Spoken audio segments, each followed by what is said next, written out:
We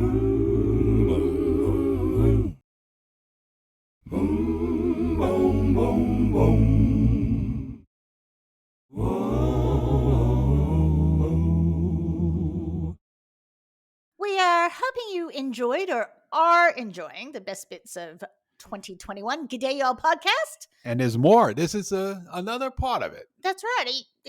I wonder if there's a whole section of dad jokes. Yeah, probably. Or making fun of me jokes. No, it's not all about making fun of you. Self-conscious now. You are the least self-conscious person I know. I know. Yeah, you're I need not help. Phil. I need help. Oh, I wonder if Yeah. we're going to get a special little thing where we can hear Jeanette laugh in the background. Hmm. We need to try this year to get her on again. Okay. Well, she doesn't want to be on. Well, but a lot of people don't want to do stuff, and then they end up doing it. Yeah. A little bit of bribery. Okay, so we're going to be back on January the 26th on Wednesday. Yes. We don't know what we're talking about. We still don't know after all this time. I don't know why, but it'll be about food, about something about America. Oh, we'll about think about us. it. We don't know. Yeah, and about you. A little bit me, and a little bit you. So put that in your calendars, or if you've subscribed to us, it'll just pop up. Yep. Now, here's a continuation of the best bits of 2021. Now, today's show. Regional teas. Yes. And traditions. So I think the first thing we'll start with is sweet tea, or as it's called, the table wine of the South. Yeah. So that's like regular tea I see that normal people have, just with more sugar. I have to say, years ago, I did go out with a boy that had a Southern mother, and she used to make the tea. Yeah. She'd have a big pitcher, and I used to watch her make it, and it was like 2.5 cups of sugar in it. Wow. I know, and then you'd hear it. You keep stirring until you can't hear it crunch anymore. They use anymore. that Dixie sugar too. Oh, it's bad. So let me just give you an idea. So Southern sweet tea. I saw this grandmother who was boiling her water. Yeah, sounded like my grandma. So it was 6 cups of water, 2 cups of sugar, and you just let it boil. Wow, boil. Well, she didn't say it that way, but boil. yes. Yeah. And then you put 6 tea bags, and then you turn it off and let it sit there for like 12 hours. But then I come from the hippie coast or the West Coast, and we've got our sun tea. Well, they had to do that there because they have to put it into a big jar, put the little sun tea bags in it, and then experience it. And just watch it. How many people does it take to make California sun tea? 1 to make it and 12 to experience it. That's right. Right. And then we've got Long Island iced tea. You know, when I went to Long Island for that wedding out in Montauk, I didn't have any iced tea out there. Not Long Island iced tea, anyway. It's all this clear alcohol, and then you just float Coke over the top to give it the color of iced tea. And it comes in like an iced tea glass, and it looks like iced tea. And then you just try to stand up after you have it. It's something we sell a lot of people want a lot of. Snapple. Now, I remember when Snapple first came out. Yep. And the biggest one on the radio. So the biggest promoter on the radio was the New York shock jock. Oh, Howard Stern? Howard Stern. He was the biggest promoter of it just because he loved it. Oh, well, that's not even. And then they started advertising on it on his show. But that's the best promotion you can have is someone loves it. But yes, Howard. Howard Stern. Howard. Yeah. Somebody says he wears a wig. He's really bald. I wouldn't know. I just haven't seen it. I'd like to see him without his glasses on. Does he have eyeballs? So yeah, it was founded in 1972, and it's all New York based. And it's been in so many shows, and I think that's part of the love of people wanting it from us. Yeah, it's a pop culture type thing. It's like Apple. That's right. And Elaine Jerry would offer Elaine a Snapple, and she's like, "Nah," because why not? You have to shake it. Guess what's so hard with shaking it? Or his neighbor, or the guy that owned the Pakistani restaurant, he offered it to him as well, and he goes, "No, too fruity." The fruity, yes. With the finger, he had that finger. He had that long, extended finger. So it was funny because they made it carbonated apple juice as they were moving from juices, right? Yeah.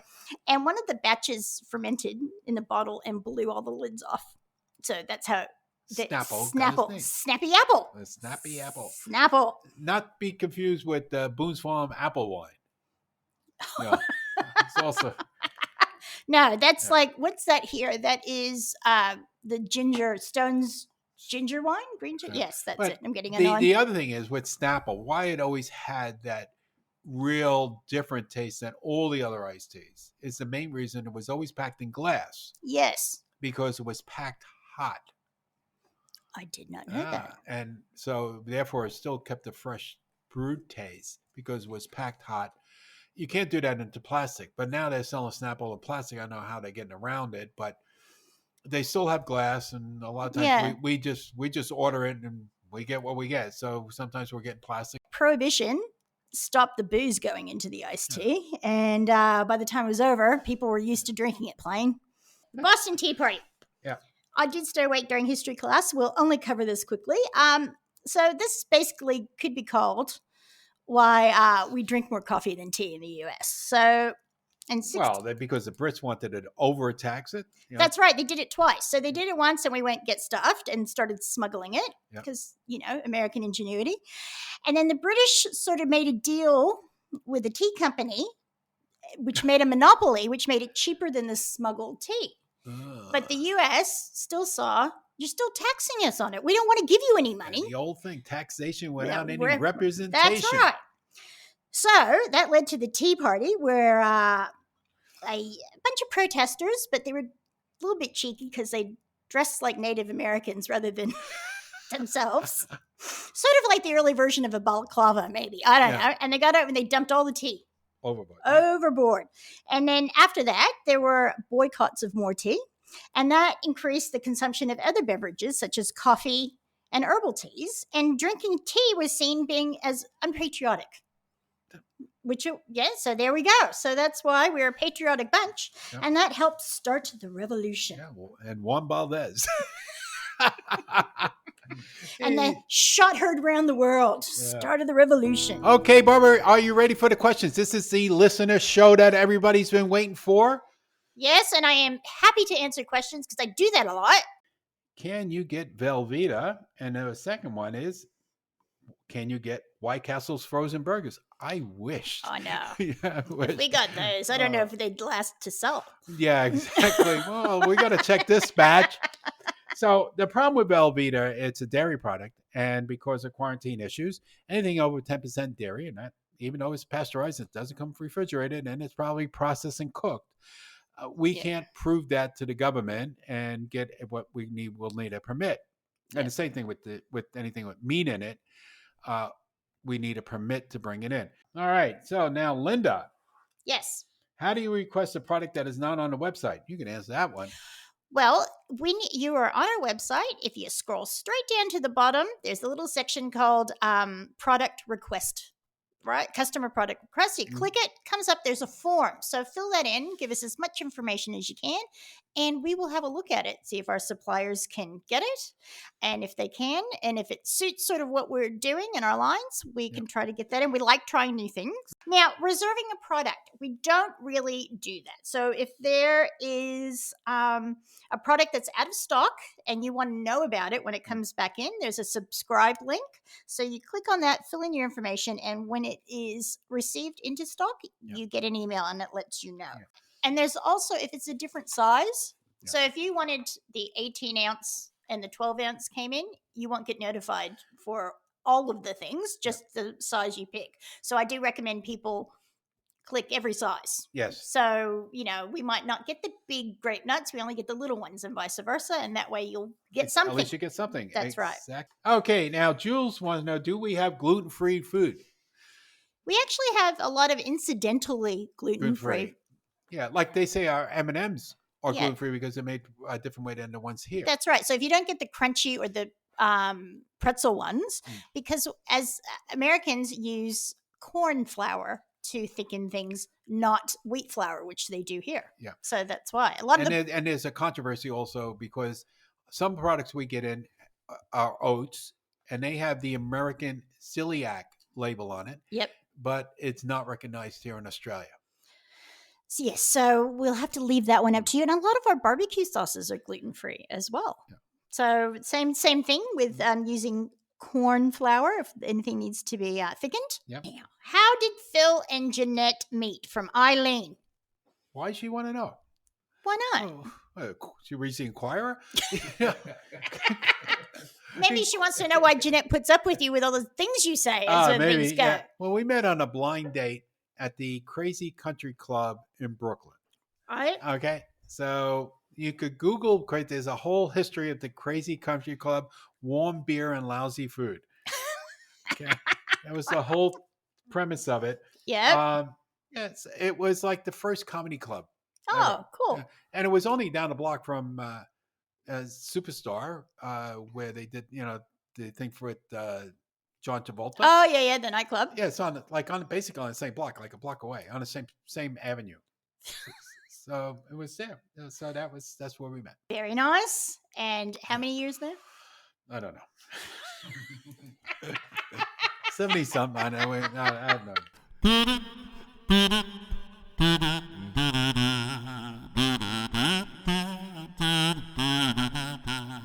A potluck is a communal gathering where each guest contributes a different, often homemade dish of food to share.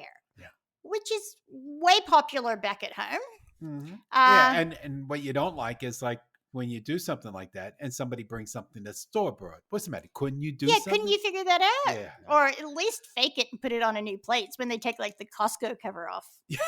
That's the problem. Let's get to etiquette. First of all, without being said, wash your damn hands and don't cut things up in the bathroom. Yeah. Bathroom is not a place for food preparation. Yeah. Okay, potluck etiquette. Bring a dish. So when you bring your dish, you don't want to have to do it's ready to go. You don't have to. Yeah, you unwrap it. And that's It's all prepared. It looks nice. That's right. Might have shifted a bit in the car. So bring everything you need to serve it. So if it takes tongs or a spoon, bring that too. For the guy that works in the parts department, condiments do not count as a dish. So you can't bring a mustard and put it down and go, I brought my thing for that. Avoid the triple S. Stinky, spicy, and strange? Yes.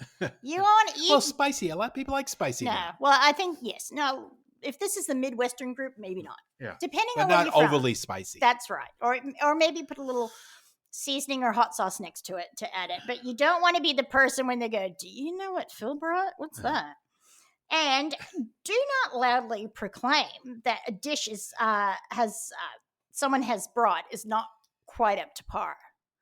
Look, there was a story that we didn't get to that I'm going to have to read to you. There was a lady who did potlucks for church.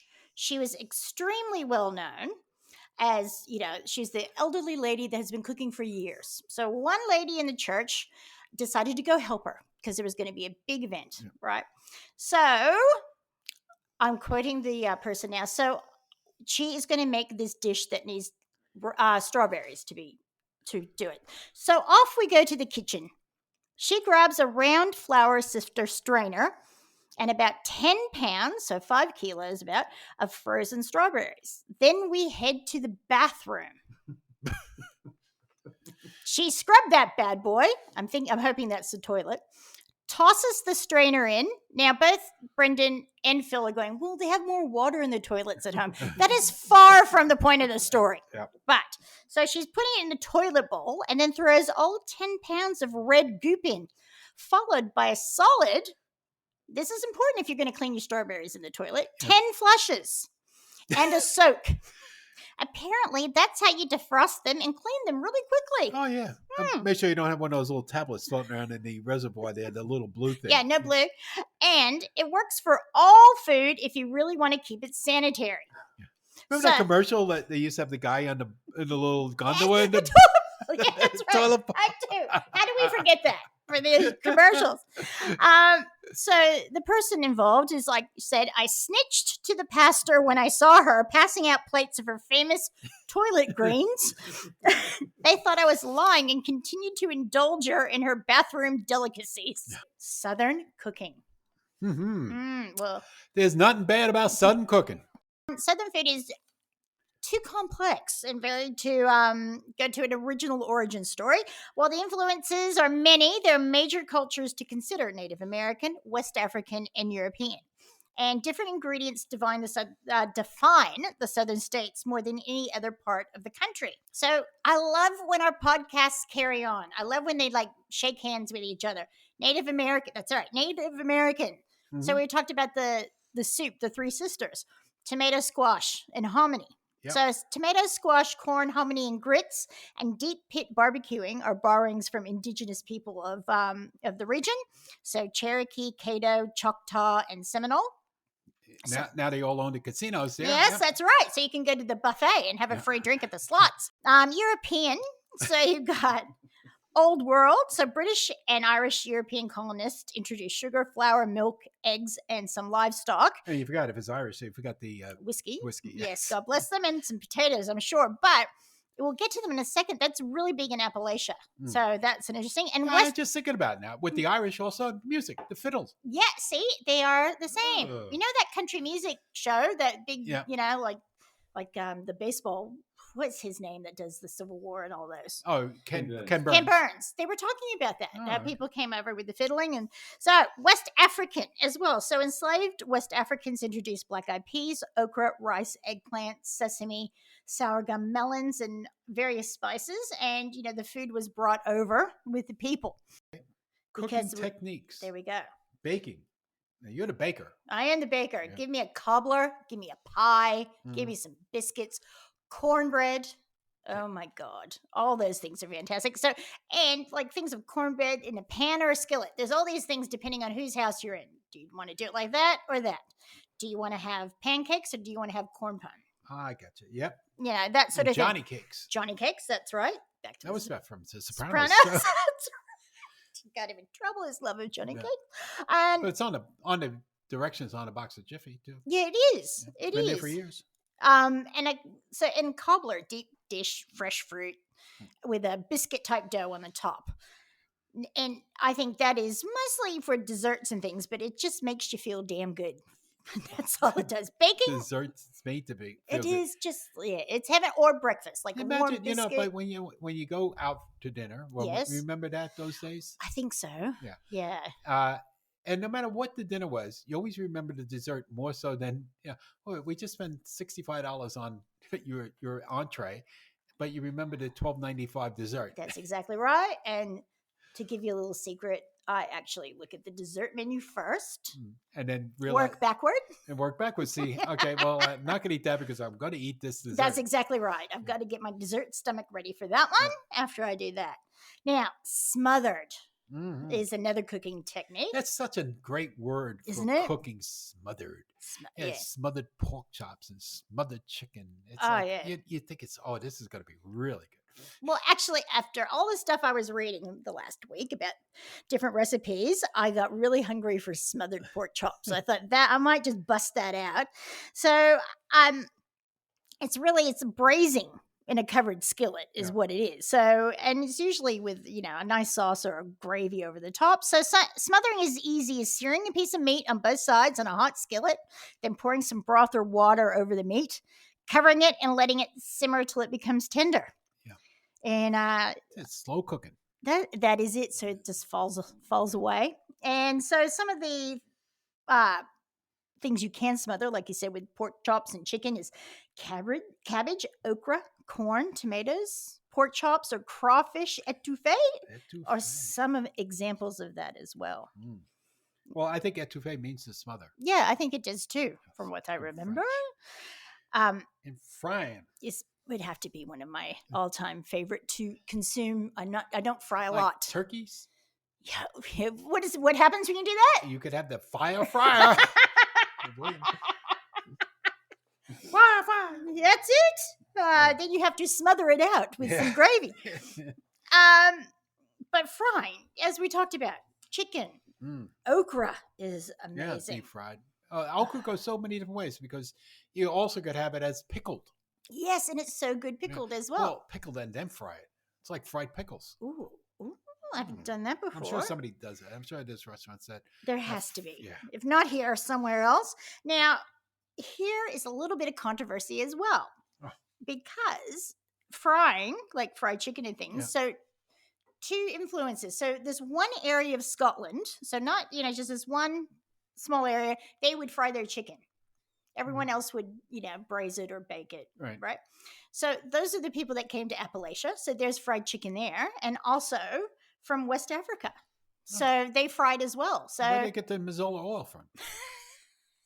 it's corn oil. So it has to be like the middle of the country somewhere. But like in Africa, what oil did they use? Probably palm oil. Palm oil? Yeah, that's right. Maybe peanut oil. I don't know. But so that's an interesting thing. So you can just say it came from here, but now actually this area contributed to it as well. Mm-hmm. Popcorn. Yeah, the most famous style of them all. Jiffy Pop. Yeah, because it was great. It was a toy that made something to eat. So it was put the fire on, burn yourself. Yeah. So let's explain it. It's like a pipe, it's a pie shell, aluminum pie plate. Yeah. And then it's got popcorn and oil in it. And has a handle on it. But the handle's like a hanger, like made out of a hanger. Yeah, so it gets hot with hot with it. And then you shake it over the top. And on top of that, it's got foil that's sort of swirled because it expands. And it ends up being like this big ball as you go. And you hear it popping and it's popping and it grows. My mom had hair as high as that at one point. That was a Jiffy Pop hairdo. And so as you did it, then after you burnt your hand, like Marge Simpson, you ripped the top open and burned your fingers because all the steam would come out. Yeah. And then you had fantastic popcorn. And then we came into these 1970s. And we had the microwave. The flat bottom pants and everything, Yes, I do remember. Have you seen American Hustle yet? I don't think so. Oh, Phil. Oh. I've been telling him to watch this movie since episode 1. Okay. I have. And so it takes place in the 70s. And this guy that's sort of mobbed up brings a present. And it's a science oven. It's one of the big giant microwaves. One of the first microwaves. The Amana, what was it called? It was made by Amana. Yeah, it was. Yeah. But I don't know the name of it. And she ends up starting a fire. Because I don't care if it doesn't say if it says I can't have metal in it. I wanted to have metal in it. Well, you know how the microwave came about, right? NASA. No. And the guy worked for Litton Industries. Oh, yes. And they were playing around with, it had to do with the military or NASA or whatever, because he was playing around with radar. Yes. And with microwaves. So all of a sudden he realized that his Hershey bar in his pocket was melting and he wasn't even on heat. Yeah. So, oh my God. Yeah. So, and that's how the radar range, that was the first one. Oh, okay. Yeah. So that's, so I want you that's how it came about. I want you to write down American Hustle because I'm going to quiz you next week. Keeping on the theme of styles, we have popcorn grits. Now, the first time I saw this was on Australian MasterChef. Oh, really? And I was watching it. I went, no way. She made this. So what you do is you pop some popcorn. And you make it like you would with butter and salt, right? And then you soak it. In water? In water. Yeah. And then you kind of put it through a mill, like you push it through a sieve. And then it is grits. Oh, but grits are hard. Or like cooked grits. It's like cooked grits. Well, because grits are corn. That's it. But it's just it seems like a hard way to go about it. Yeah. But maybe should I give those recipes when we're out of grits for a while? Going, if you pop some popcorn. Yeah. But no, and I found that really interesting. No true Southerner would not cook. No, that is an abomination, sir. Yeah. Something more traditional. Cracker Jacks. Yes. They even sing it in songs. They do. Baseball. Yeah, baseball is give me some peanuts and Cracker Jacks. Right, and speaking of peanuts and Cracker Jacks, because there are peanuts and that was, to me as a kid, that was the best part of the Cracker Jacks was the peanuts. Absolutely. Because they were coated in whatever they coated in. But there was only 3 in a box. Yeah. Where are they? Louis Ruckheim came up with the first version of Cracker Jack, made from popcorn, peanuts allegedly, and molasses during the late 1800s. Anyway, so we'll move on to caramel corn. Yeah, so this guy comes back into this. Louis Ruckheim, is that the same guy from the... Yep. Oh, so he's back. He's back, and guess what else is back? The World Fair. So that goes back to 1893. Mm-hmm. So where he started selling it there at the Chicago World's Fair. I Yep. think Chicago is like the hometown of popcorn in America. It It all is. comes out of Chicago. It is, and we've got another style coming up with that, and they Mhm. have the largest amount of popcorn stores, I think, Yeah. per capita as But well. it says that the molasses was too sticky for customers to enjoy. The brothers returned and tweaked it up to come up with a drier, crisper recipe, and therefore how we came up with caramel corn. It is, and it's good, and you can, when you walk into the mall Mm. at home, you can smell the caramel corn, and then poppycock. Mm. That so it's like candied popcorn. The original mixture consists of clusters of popcorns and popcorn, almond, and pecans covered in a glaze. Other combinations included cashews, chocolate, and pecans. All sounds really good. It was, and then we saw it when Costco first opened here. Yeah. So we had to go into the city to Docklands, and we saw poppycock, and Mm. our family. I would meet Brendan because he worked to up that in. So we'd go into Costco. He'd walk over, and we bought one of those big cans of poppycock. Yeah. And we ate the entire thing before we got home. The four of us. And then we're also busting to get in the house because we decided to get the free refills because, that was free. And everyone's like, quick, I'm getting in the door first. Why do we love chain restaurants? There's bang for your buck when it comes to the servings. Oh yeah, So whatever you have for lunch or dinner, you can often get a takeaway and have it again. and have it again the next day. So Cracker Barrel, which you've been to, and that has the nice shop. I know a lot of people in the South, a lot of people that I follow and relatives and things, they will go there after church on a Sunday. Buffalo Wild Wings, TGI Fridays, which is here. Now TGI Fridays. Now do you know that in New York when they first started, he had Tuesdays, he had Wednesdays, and he also had Thursdays. No, I did not. Yeah. No, I think they're all gone now. But when they first started with Fridays, Friday was the first one. Then they decided to do other days. You have Applebee's, you could go on that. So at Applebee's, and you got the special, always have the, special menus. And the same thing with Red Lobster. Yeah. Now, they always got these advertisements, all the shrimp you can eat for only $9.95. And it looks so good. And you get there, where are these You things? took that photo. Yeah. Well, you get all the pieces of material. Like you can have this, all your different menus. Here's your specials. Here's the dessert specials, and then Wednesday night special, and then it's The other ones that I think of, like in California, Yes. and I think this one's outside of California now. So Lucille's. Okay, I've read That's about a that. I place haven't I done it. go to whenever we're in California. I think they're in they are in Vegas also, outside of the Strip. So Lucille's is barbecue. Oh, nice. Okay, and great food, great portions, good service, Being consistent. consistently good. And the other one is Gem.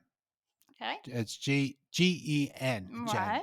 And that is a franchise that have expanded. I don't know if it's a franchise, might all be company-owned stores, but there are lots of them around.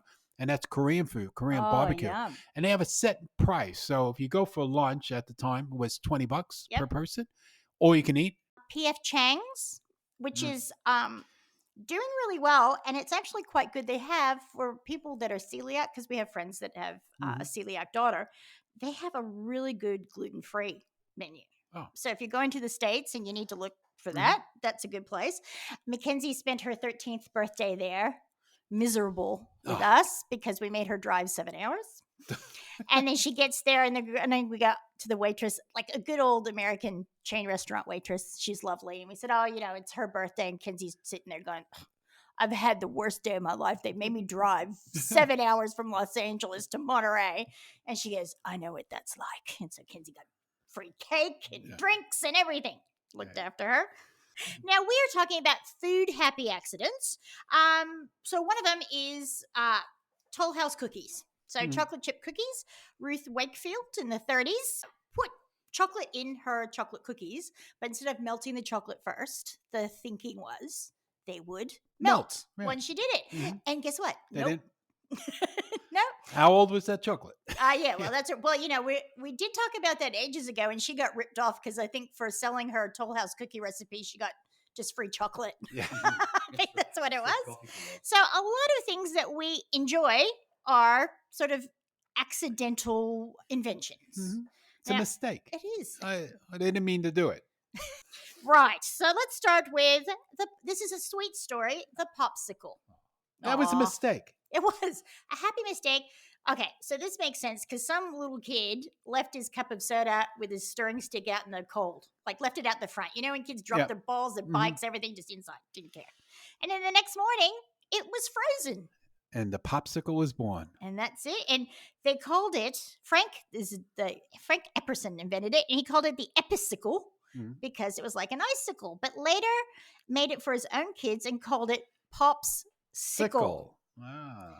So why is it called an ice block here? That's what I'd like to know. So, and then we got the legendary buffalo wings. And I think everybody knows that story from the Ankle Bar in Buffalo, New York. That's right. And it had nothing to do with Frank's, but only thing, it was just sitting around, so they used the hot sauce. And that's how it became. That's just something to keep the people happy. just a little simple thing. Well, you have another thing with hot sauce. Tell us about. Well, the other one, the legendary one, is 3 a.m., which is Blair's, right? Yes. And that's like the little bitty bottle, but really super concentrated. It's an additive. Yeah, it's an additive. Yeah, they tell us an additive. So the owner of a bar that concocted this together couldn't get the people out of the bar. So then he did like a challenge. Okay, like, try some of this. And that's how 3 a.m. came about, because at 3 a.m. he started feeding them because he wanted to get out by 4. And they left Just crying. Past the emergency room, Yeah. possibly on the way home. So I'll read this out because this is gross. Central Asian herdsmen stored milk in containers made out of animal stomachs. Yum! Tripe. To preserve it while on the go. They noticed some of the milk became thick and tart due to the process of good bacteria. Yummy. Okay, 2 questions. Who was the idiot that said, I'll just taste that? Yeah. And the second thing, how Who did they figured- know it was good bacteria? Exactly. It's coming out of a South comic. All right. Then we got coffee. I like this coffee one. Yeah, tell me. So coffee, legend has it, the first coffee was because of the magical effects of coffee was on a goat. You want a hyper goat? That's So exactly one what you want. day, many, many years ago, Mhm. Chaldee, an Ethiopian goatier. It's a goathier or a The goat goat herder, I think it should Goat be. herder. But yeah. He's a go-to guy. How's that? He is. Uh, Colby, upset- the go-to guy. So he was watching his goats out in the field, and he noticed that they were cheerful. And then, how could you tell as a goat's cheerful and then? And we seen that way goats, and they always like Until they bite you. Yeah, well, that just keeps them happy. That's right. So he followed them around, and it turns out the goats were eating beans and leaves from a particular tree. Right. So he was curious enough, and he said, "I'll try giving that some myself." So he gave some to a monk. So they were having trouble Yes. staying and awake, answering their prayers, and this took care of that. I'm sure there's So they- zing. But who thought about roasting it, grounding it, and putting it? I know these are the things. Hmm. Like, really. Well, that was the beginning of, this is something good to eat. That's right. Yeah. Blue cheese. This is my grandfather as well. Legend has it, blue cheese was invented by an accident when a drunken cheesemaker left behind a half-eaten, there's a theme here, Yeah. a half-eaten loaf of bread in a cheese cave. Upon returning, he discovered the moldy bread had transferred to the cheese, turning it blue. Why did he eat it? These days, it's made under more controlled circumstances with specific bacteria. I adore blue cheese, Yeah. and I can remember my grandfather. Another good thing that came out of alcohol. God bless it. Yes. God bless the drunks. And my grandpa put the same grandpa with the gin and tonic, a big bit of blue cheese on a cracker, and he's like, get that into your sook. And then we got Eton Mess. Eaten mess. Do you know this one? No. I love this dessert. Well, I don't know. Maybe I had it, but I didn't know what it was Well, called. you know what it is. You know it. Phil, you'll love this. Think of Jamie. Think of Gordon. Yeah.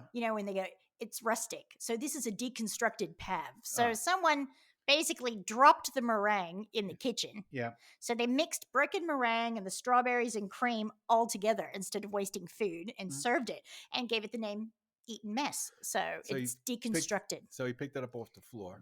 Yeah. Well, as to No. quote, God made dirt and dirt don't hurt. So nachos was a mistake too? Yeah. Oh. Well, let's look. It was accidentally invented by a maitre d' named Ignacio Nacho Añana at the Victory Club in Mexico.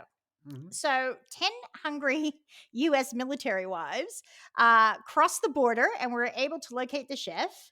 they weren't able to get the chef. So the maitre d' improvised by covering a plate of chips with grated cheese. He melted it under a broiler, topped it with with sliced jalapenos, and served it as an appetizer. There you go. Still works today. Yeah. Doesn't matter. It fixes The it. nachos. The nacho. Not yeah, it is. The nachos. And let's go for The nachos. jalapenos, tortillas, Halloween. I love Halloween. Do you love Halloween? It's okay. I know Jeanette loves Halloween because we've been messaging each other with different ideas. So Halloween activities. So these all have their roots in these origins. So Halloween activities include trick-or-treating, or there was before that in some areas of the UK it was called guising or souling. Attending Halloween costume parties, carving pumpkins into jack-o'-lanterns, lighting bonfires, apple bobbing, divination games, playing pranks, visiting haunted attractions, telling scary stories, as well as watching horror films. We watched the original Halloween last night. And it was Brenda didn't like it, still scared the bejesus out of me. So, in many parts of the world, Christian religious, we have All Hallows Eve. So and that's All Saints Day is the next day. Yeah. So all these things that religion has kind of picked up pagan dates, and so I think it's Samhain is what the Celts called it, which was a harvest festival, basically. Yeah, and the Mexicans, that's how they did all the things. When you look at all the artifacts that are just the skulls and all that. I've got some over there. Yeah, Dia de la Muerte. Day of the Dead. Day of the Dead. I've probably sounds like a movie. Well, there probably wasn't. So now I was reading up on this, and I quite like souling, the story of it, because you get a cake. You make special souling cakes. Souling cakes. So it's like a shortbread. But what you do is traditionally, you get a hollowed out. So this is in the UK. So you get a hollowed out turnip or potato. Yeah. Well, pumpkins didn't grow well there, so you got to have some, right? And it's a little lantern, and they look scary as all hell. And you dressed in a white cape, and you knocked on doors, and for a soul cake, you would sing and pray for the souls of the people in the house. Wow. So that's how that all started. And the masquerading came about to imitate the saints and the spirits. That's right, because it goes from sort of doing a good deed and praying for the people who have given you food to scaring off the evil spirits, because tradition has it that night of Halloween is when the veil is thinnest. So that's why often people go to observe All Hallows Eve, and they end up at the graves of their dead. So remaining with there all night, having a little party, and that's like Dia de la Muerte. And it didn't start in America till like in the 19th century, when all the Irish and Scottish immigrants, became a major holiday in America because of again the Celtic roots. Yeah, and that was their traditions. But I found it funny when I was reading it, because the Puritans, so Massachusetts up that area, there's no Halloween because there was no fun. In the 1918 pandemic, now you got to think it's sort of a different era. The kids were a little bit more naughty. The adults sort of had different parties for Halloween. So this is actually some of the things from the newspapers back then. So witches must beware, declared the Baltimore American October 31st, 1918. The Maryland City Health Commissioner had placed a ban on public Halloween events, instructing the police chief to prevent people from holding carnivals and other forms of public celebration. So as they were in the midst of the second and most deadly wave of the flu pandemic, Spanish flu, and that meant they had to curtail the usual Halloween revelry.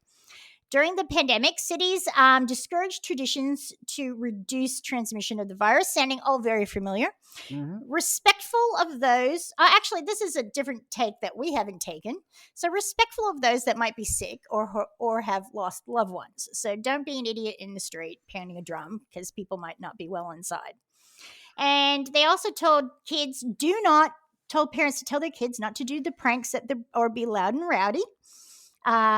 But I think at the bottom, I'm just going to jump to this because influenza bans seemingly did not blight young America's observance. In St. Louis, the Post-Dispatch reported the police reported the usual number of streetlights extinguished and the usual number of bread boxes overturned. Wow, those hoodlums.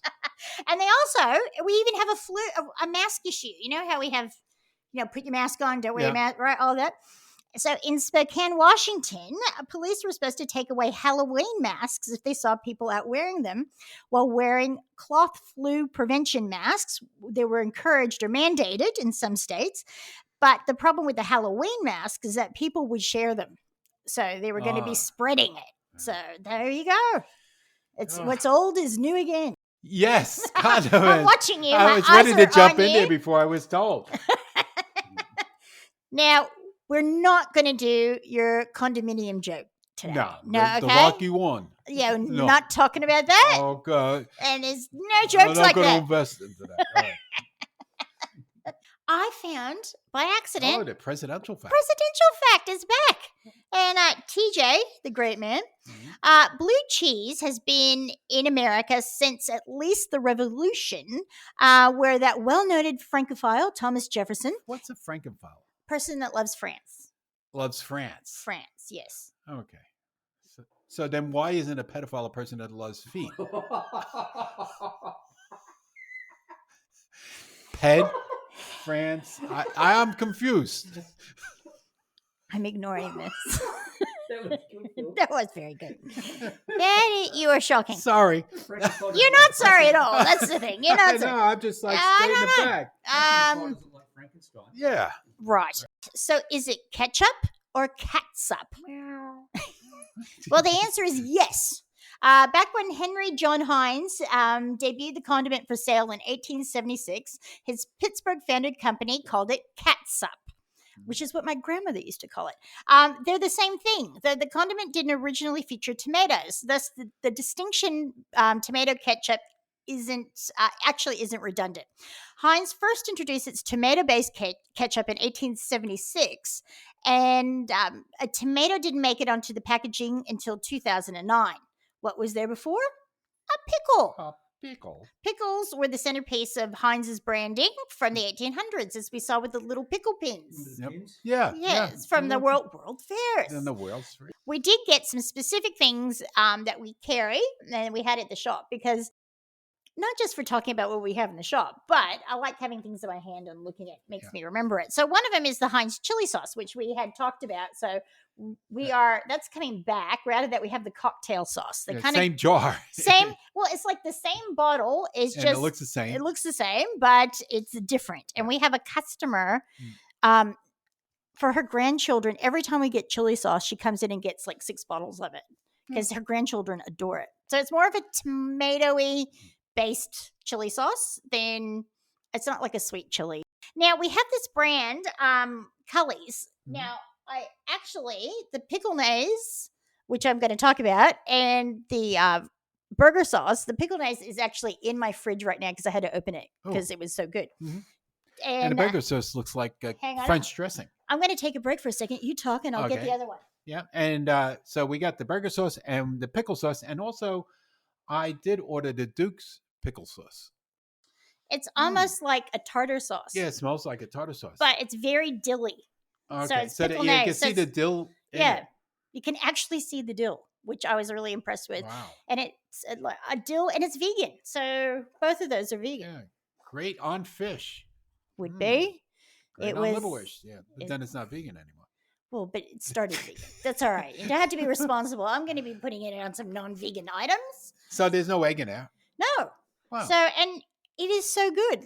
And the staff, like Kaylee and Anna, adore it. That is their favorite condiment. So that is something worth checking out. Also, we've talked a little bit about the yellow mustard. Yeah.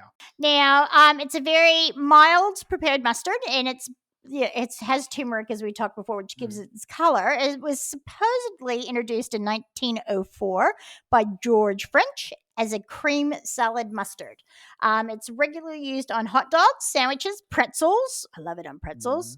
And they forgot And corn knishes? dogs, knishes, corn dogs, hamburgers. It's also an ingredient of many potato salads, barbecue sauces, and salad dressings. Yep. Like when I make the baked beans, so I get like Yes. the vegetarian baked beans, and I put a can of Coke or Dr Pepper in it, Yes. and then one of the ingredients is ketchup, and then also mustard goes into that. Yum. And I'm trying to think what else is in there. Maybe brown sugar or something. But anyway, you mix it all together. It's really wet. Yeah. But then you put it in the oven for about an hour and a half at a decent temp, like 180. Yeah. And then it just like all dries down. You had it. I brought Yeah. it in Oh, for it's you. so And good. it gets like really gooey and everything. And it's just Well, it's beautiful. magic. Yeah, that's a Kansas City recipe. Mr. Hines saw the sign, and it was like 27 different types of shoes the shoe company made. Right. Mm-hmm. And he goes, "Oh, a number is good to have. That sounds like people want to use that." So his lucky number was 5, and his wife was 7. His wife's favorite number was 7. So that's how they came up with Heinz 57 sauce, which is a steak sauce. Yeah. It was a marketing. Oh.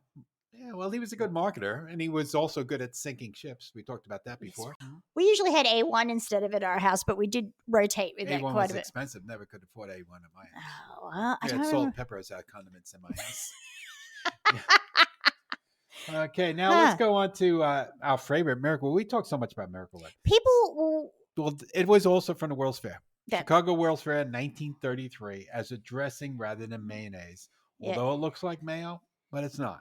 No, that's true. Because the FDA, who was also brought about because of Heinz, right? Because they proved to the FDA of all this bogus food. Yes, that's how it right. all came about. We talked about that before. So anything that's considered mayonnaise has to be 65% vegetable oil by weight. Right. So, and Miracle Whip is not. So that's why it can't be called mayonnaise. Now we'll move on to beaver cream horseradish, which I love. I love creamed horseradish. I have a Jamie Oliver recipe where he does a roast beef. Oh, using that, yeah. You make a crust of herbs and things, but when you serve it, you put a whole bunch of horseradish on the bottom of the plate. I like the Arby's horsey. Yes, I know you. And I convert that a little bit because if you do that with equal parts of mayonnaise, it's very similar to the Arby's. Okay, well, there is a good trick with that, and a little bit of history again. 1929, Rose Biggie began Beaverton Foods by bottling horseradish in the cellar of her farmhouse to help her family endure the Great Depression. Horseradish is versatile and can be used for meat and vegetable dishes. Fresh horseradish or creamy horseradishes, radish. And I know you mentioned even fish. Yeah, and deviled eggs even, and you know, I love horseradish in mashed potatoes. Oh yeah, it's a nice kick in that as well. Then we got the ranch, which is America's favorite salad dressing, which we have now confirmed. Yeah. And then, you know, you don't have a little history about Worcestershire sauce. Yes, please tell me. On one of the Food Networks, they went into the factory of Liam Perrins, right? Of how they make it. You know, they basically get like the red onions and all that, and then they ferment them. Oh.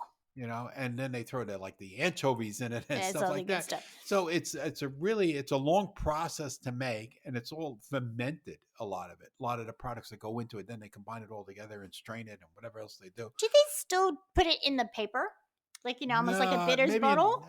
Maybe the Americans do, but you don't get it here that way. Nah, but I can't make my stew. That's my secret ingredient when I make stew is Worcestershire sauce. And I like it in my beef and barley soup. Oh yeah, it lifts. It just lifts it. Yeah, and that is the beauty with most of these condiments. It's like it lifts the flavor, which is great.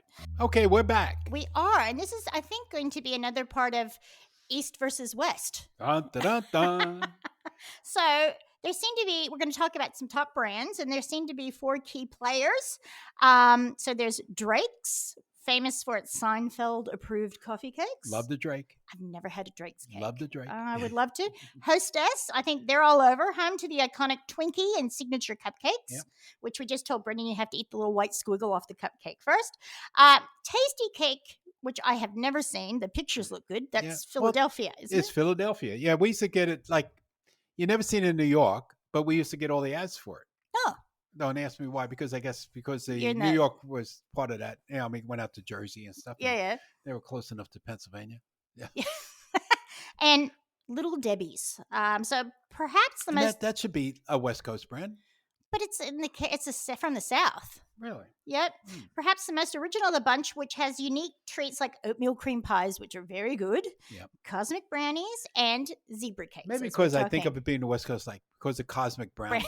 I always hate Ash Barty. Yeah, Yeah. we'll be in Berkeley. Yeah, Yeah. Berkeley brownies. No, we didn't have those. And the first little Debbie's I had was working at USA Foods, and it was when we had Christmas tree cakes. Oh. They were very good. And we got the zebra case, or is that zebra? It's in our store at Zebra. It's a safe place. Remember here? That's right. That's yes, right. It's a safe place. So we don't have to listen to ZZ Top anymore. Okay. Or ANZ. So now we get a little bit more upscale. Esquire magazine. Okay. So their top 5 greatest snack cakes of all time. Mm-hmm. For number 5, never heard of Chocolate Juniors. Never heard of that either. Must be fancy. Must have been the author's favorite cake. That he lives in Spokane, Illinois, or somewhere. I don't know. Number 4, zebra cakes. That's right. That's Kaylee's favorite. I don't know them. Number 3 is Twinkies. Mm-hmm. Number 2 so here we have both names. Yes. So Yodels Our ho-hos. was but Yodels was the Drakes. Yes. And Ho-Hos is the hostess. And number 1, my favorite, the Ring Ding. Or the Ding Dong. Ding Dongs. Yeah, so at least they had some sense over there. Yeah. But growing up also, and we got here. Oh, yeah. And it took my memory a little bit to remember what the original name was or what we had. Yeah. So we have moon pies. And moon pies they also call them Chattanooga cakes. Oh, because okay. Making That makes sense. Chattanooga. So Tennessee. These are all the way from the Chattanooga Bakery. And they come in different flavors: vanilla, chocolate, banana. Yeah, I just had a flashback. Flashback. Laverne and Shirley. Yeah. Laverne always wanted a moon pie. She had moon pies. Oh, she didn't have it. See, we had Chattanooga? No, scooter pies. Oh, no, she said scooter pies. I lied. Yeah, I could say because she was supposed to, she grew up in New York originally. So scooter pies were the thing of the day. Okay, so that makes sense. And you think about scooter pies, how did they get the name? Well, it looks like maybe like a wheel and on a scooter. That's true, like a wagon wheelie thing. Yeah. Oh, okay. I've got that. There you go. So we got that settled. That's it. I actually used to purchase Esquire magazine when they had John Kennedy Jr. in it because I cut the picture out and put it in my locker way back All when. right, Elaine. I know, that episode.